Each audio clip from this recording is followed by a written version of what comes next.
사랑이었다. 남들이 보기엔 한낱 풋사랑처럼 보였대도 나는 진심이었고 올인이었다. 어린 나이에 책임질 수 없는 행동이었대도 그 순간은 진심이었다. 어렵고 서툴렀고 무서웠다. 처음 임신 테스트기를 확인한 후 철민이의 표정은 잊을 수가 없다. 입술에 튼 살을 뜯으면서 진짜야? 진짜라고? 반복했다. 그 공기가 아직도 생각난다. 샤워하고 얼마 지나지 않아 임신 테스트기를 한 거라 덥고 습했던 화장실. 그 문 앞에 어정쩡하게 서 있는 나. 철민이의 걱정 어린 한숨소리. 연간 베이비박스에 버려지는 아이들이 좋기 몇백 명은 된다는 뉴스 앵커의 목소리까지. 철민이는 책임지겠다고 했다. 나 역시 책임지겠다고 했다. 22살, 우리는 부모가 되었다. 내가 부모가 되었다니. 처음 산부인과에서 초음파를 볼 때는 동그란 콩알 같은 것만 보였다. 그리고 철민이는 자신의 부모님에게 고백했다. 나도 같이 가자고 했지만 철민이는 본인이 먼저 감당하고 부모님이 진정되면 나도 같이 가자 했다. 부모님께 사실을 말씀드린 철민이는 괜찮다고 했지만 철민이 부모님은 계속 반대를 하는 눈치였다. 그리고 얼마 후 모르는 번호로 연락이 왔다. 만나서 이야기하고 싶지도 않고 그냥 지워라. 너 지금이야 좋지? 네 인생 발목 잡는 거야. 너희 어려서 크게 실수 한번 했다고 하고 하루빨리 지워야 한다. 알겠니? 나중 되면 아줌마 말이 무슨 말인 줄 알 거야. 너를 위해서도 하는 이야기야. 돈은 그래도 아줌마가 대줄게. 그리고 철민이랑도 이제 만나지 말아라. 너무 아픈 이야기를 너무도 쉽게 금방 해버리셨다. 내 작디 작은 아기가 살아보겠다고 쿵쿵쿵쿵 심장 소리를 들려줬던 그날 이런 아픈 이야기를 들었다. 철민이의 연락은 점점 뜸해졌고 내가 연락하지 않으면 연락이 오지 않았다. 철민이 엄마만 낙태를 강요할 뿐이었다. 시기를 놓치면 낙태가 어렵다며 같이 병원에 가자는 철민이 엄마에게 지웠다고 없애버렸다고 거짓말을 쳤다. 그렇지 않으면 금방이라도 찾아올 것만 같았기 때문이다. 정말로 지워버렸다는 확답을 받고 나서야 철민이 엄마의 구속은 끝이 났다. 지겹고도 지겨운 시간, 모든 걸 포기해도 나밖에 없다던 철민이는 그렇게 도망쳐버렸고 나와 내 아기만 남았다. 점점 불어나는 배 때문에 더 이상 학교에 나갈 수가 없었다. 학교 근처에 있는 원룸이다 보니 오며 가며 친구들을 마주칠까 이사부터 해야 했다. 고모에게 전화를 걸었다. 고모, 나 이제 완전히 독립해야 될 것 같아. 투룸으로 들어가면 좋겠는데. 아니, 너는 무슨 돈 맡겨놨니? 원룸 보증금 해줬잖아. 사실 고모에게 돈 맡겨둔 게 맞다. 엄마 아빠가 돌아가시고 나온 보험금, 유산 모두 고모가 관리하고 있다. 투룸 하나 사고도 남을 돈이 있다는 것을 나는 안다. 엄마 아빠가 돌아가시고 얼마 지나지 않아 고모네는 더 큰 평수로 이사도 했다. 그럼 이번에 고모가 큰 맘 먹고 투룸 하나 전세해 줄 테니까 이제 나한테 돈 달라는 소리 안 한다는 약속해. 알겠다고 했다. 왜 이사하는지 무슨 일이 있는지는 한마디도 물어보지 않은 채 돈 이야기만 하고 그렇게 서로 전화를 끊었다. 중개사와 함께 몇 곳의 집을 둘러봤다. 투룸 중 마음에 드는 곳이 있었는데 주인 할머니가 내 배를 보시고는 아기가 있으면 살 수 없다고 했다. 시끄러워 민원이 들어온다는 이유였다. 다른 몇 곳도 사정은 마찬가지였다. 갑자기 집을 안 내놓겠다는 주인 아저씨, 무슨 일을 하는 줄 알고 집을 내주냐는 아주머니, 급히 전화를 받더니 아는 사람 아들이 들어와 살기로 했다는 할머니, 모두 내 배를 보고 난 후에 한 말들이다. 마지막 집은 원룸이었다. 5평 정도 돼 보이는 원룸, 그 꼭대기층에는 주인 할머니가 살고 계셨다. 아이고, 애를 여기서 어떻게 키우려고 그래? 이런 데서 태어나면 애는 좋아한디요? 여기저기서 이미 상처를 받은 나는 그 말 한마디에 닭똥 같은 눈물이 뚝뚝 흘렀다. 나 때문에 축복이 아니라 야유를 받는 아기는 무슨 죄인가? 아이고, 지긋지긋해. 살라면 살아. 시끄럽게 하면 아주 그냥... 사선택이 없었다. 일단 아이는 지켜야 했으니 그 원룸으로 들어갔다. 문을 열고 들어서면 모든 공간이 한눈에 보인다. 체리색의 낡고 작은 신발장을 넘어 왼편에는 바로 한 사람만 겨우 들어가 씻을 수 있는 작은 화장실이 있다. 그 옆에 바로 체리색의 싱크대가 있는데 혼자 쓰기에는 적당할 것 같다. 반대편에는 역시나 체리색인 옷장 2개, 그리고 그 위에 벽걸이 에어컨. 조촐하고 단순한 우리 집이다. 여기에서 우리 아기를 키워내야 한다. 배가 점점 불러오고 엘리베이터에서 주인집 할머니를 마주칠 때마다 할머니는 나에게 혀를 끌끌끌 찼다. 위축되고 서러워서 혹시나 할머니를 마주칠까 늘 전전긍긍했다.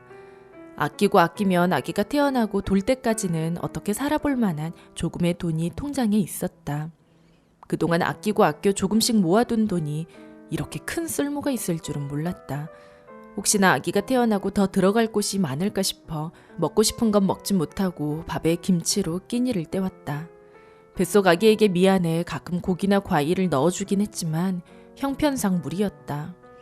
이제 9개월하고 2주가 지났을 무렵, 아직 예정일이 2주 정도 남았지만 배가 덜 내려왔으니 운동하라는 의사 선생님의 말을 듣고 계단에서 오르락내리락 운동을 하고 있을 때였다.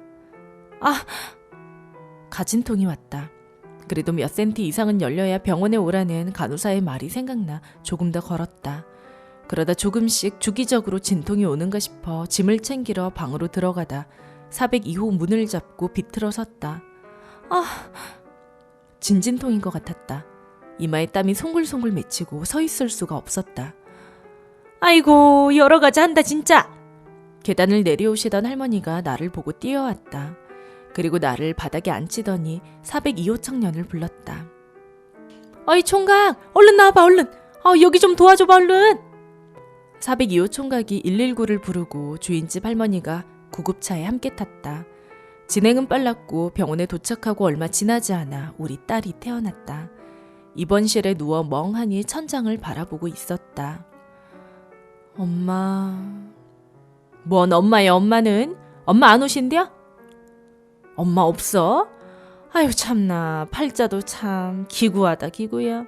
엄마도 없어 남편도 없어. 남편 없는 건 어떡해. 딱 보면 알지. 응? 남편 있는 여자가 원룸에서 혼자 애기 낳고 사나? 병원 같이 와주셔서 감사해요. 아이고. 이번엔 딱 3일 했고 퇴원하고는 다시 원룸으로 갔다. 산후조리원은 꿈도 못 꿨고 산후도우미를 부르기에도 여건이 안 됐다. 아니 몸 어떻게 풀려고 벌써 왔어 그래요? 응? 지금 그러고 몸을 푼다고? 여기서? 양손에 냄비를 들은 할머니가 문 앞에서 말했다. 미역국 좀 많이 끓여져가지고 왔더만. 아이고 괜히 내가 내려와서 이런 꼴을 보고. 휴, 말년에게 무슨 일이여 진짜. 응? 아이 얼른 따라 나서. 할머니는 자꾸 자기 집으로 올라오라셨다. 원룸에서 하룻밤 신생아와 함께 자보니 더 막막하던 차였다. 염치를 무릅쓰고 할머니를 따라 나섰다.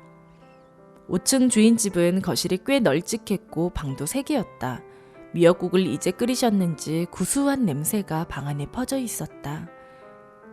내가 이 나이를 먹고 못 볼 거를 봤지. 아이고 왜 이렇게 사람을 귀찮게 해? 할머니가 올라오라셔놓고 따라 올라온 나를 꽤 오래 타박했다. 그리고는 미역국을 먹이고 귤을 주시고 떡을 주시더니 그 다음에는 곶감을 한가득 내오셨다. 저 할머니 저 배불러요. 연병 누가 더 예뻐서 주니? 응? 전 나와야 할 거 아니여. 그러더니 자꾸 방으로 나를 떠미르셨고 새벽에 애기 젖주려면 낮에라도 자놓으라고 강제로 눕히셨다.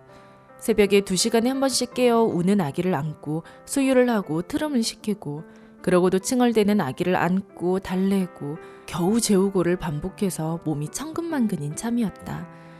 그렇게 몇 시간이 흘렀나? 꽤 오래 잤던 것 같다. 거실에 나오니 갖가지 아기 짐들이 올라와 있었다. 402호 총각 불러다가 필요한 짐 좀 올려놨어. 하루 이틀만 하던 것이 한 달이 넘었다. 할머니는 적어도 100일까지는 몸을 풀어야 한다며 집에 더 머무르게 했다. 밥도 청소도 빨래도 다 할머니가 하셨다. 아니 밥통은 밥통이 오고 설거지는 식기세척기가 오고 청소는 로봇 청소기가 오고 빨래는 세탁기랑 건조기가 혀. 사실 할머니의 살림 장비가 좋긴 했다. 그래도 어찌 힘이 안 들겠는가. 한 번은 청소를 해놨다가 크게 혼났다. 어휴, 지금이야 팔팔하지. 나이 먹어봐. 지금 조리 안 한 거 다 나오는 것이오. 그렇게 아기는 점점 커가고 밤잠도 꽤 오래 자더니 뒤집기도 하고 배밀이도 하던데 여전히 나와 아기는 할머니 집에 얹혀 있었다. 배밀이 하는 아기가 원룸에서 답답해 어떡하냐는 할머니의 만류였다. 염치 없고 죄송했지만 툭툭 내뱉는 할머니의 정이 따뜻해 모르는 척 더 머물게 됐다. 아기는 곤히 낮잠 자고 할머니가 내어오신 곶감에 따뜻한 녹차 한 잔 마시고 있었다. 부모도 없어, 남편도 없어. 무슨 용기로 아기를 덜컥 낳을 생각을 했어? 할머니, 제 안에 아기가 있다고 알아챈 순간 이 아이에 대한 생각만 했어요. 존재를 인정해버린 순간 애를 놓칠 수가 없었어요. 저도 바보도 아니고 아기 낳으면 아기도 저도 삶이 평탄치 않을 거라는 거 알았죠. 그런데 어떡해요. 제 아기라는데 이미 알아버렸는데 절대 손 놓을 수가 없었어요.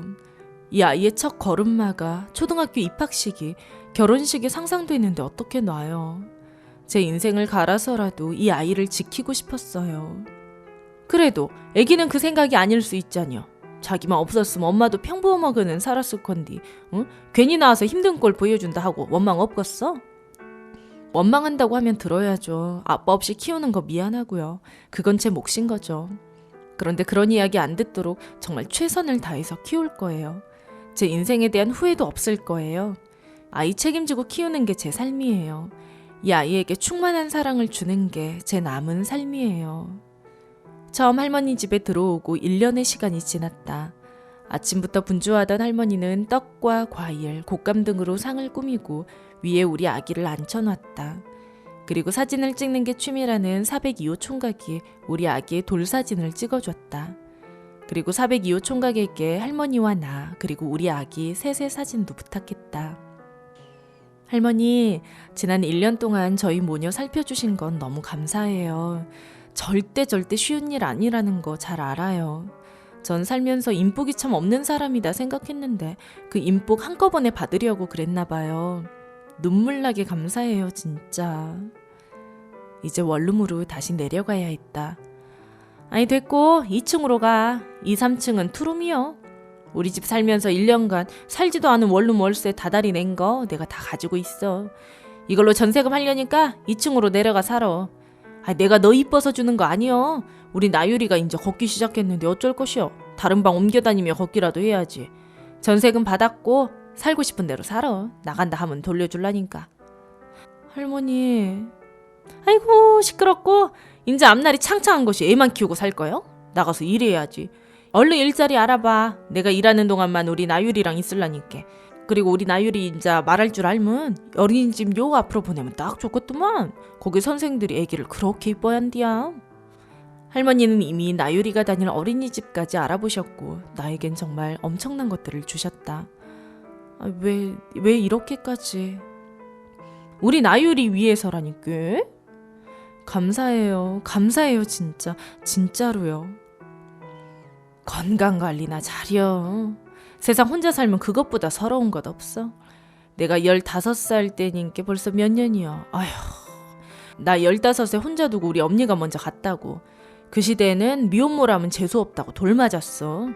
엄니가 혼자 나 하나 키우니라 온갖 고생은 다 하셨지. 먹을 것이 있어 뭐가 있어. 엄니랑 남의 집 고구마다 몰래 캐먹고 또 쑥에다가 물 잔뜩 넣고 죽 끓여 먹고 그랬지. 어느 날은 엄마가 놈의 집 일해주고 일값으로 곶감을 받아왔어. 정말 세상에 그런 맛이 있다는 것이. 엄마는 많이 먹고 왔다고 나 먹으라고 다 주더라고. 엄마가 세상에서 제일 맛있는 것이 곶감이라면서 다 나를 주더란 말이요. 그런데 그렇게 가불더라고. 그 시대에 미혼모로 나 낳아놨으면 끝까지 책임을 져야지. 응? 그대로 가불었어. 그 세월 어떻게 말로 다 해요. 아휴, 원망 많이 했지. 뭐터러 나를 낳아서 이 고생을 시키는가 하고 말이요. 그래서 나는 결혼도 안 하고 내 새끼도 안 낳았어. 그런데 우리 엄니도 애기 엄마 같았겠지. 그런 마음이었겠어. 할머니, 그니까 건강하게 오래오래 옆에서 살아주면 그것으로 됐어.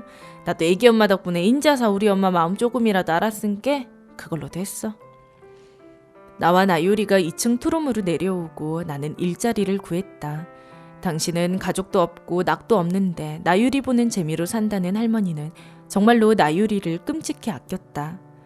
첫 월급을 타고 퇴근하는 날 최고급 한우에 소주 2병, 빨간 내복 1벌, 그리고 곶감 1봉지를 사서 5층으로 올라갔다. 할머니, 저 왔어요. 나유라, 엄마 왔어. 나유리가 좋아하는 소고기 묵국을 끓이셨는지 따뜻한 온기 가득한 거실에 나유리 돌 때 찍은 우리 셋의 사진이 걸려있다. 이제 제법 말할 줄 아는 나유리는 불판에 막 구운 한우를 할머니가 먹여주자 할머니 하면서 엄지손가락을 치켜들며 최고 한다. 우리에게도 새로운 가족이 생긴 것 같다. 눈물나게 고마운 가족이 생겼다.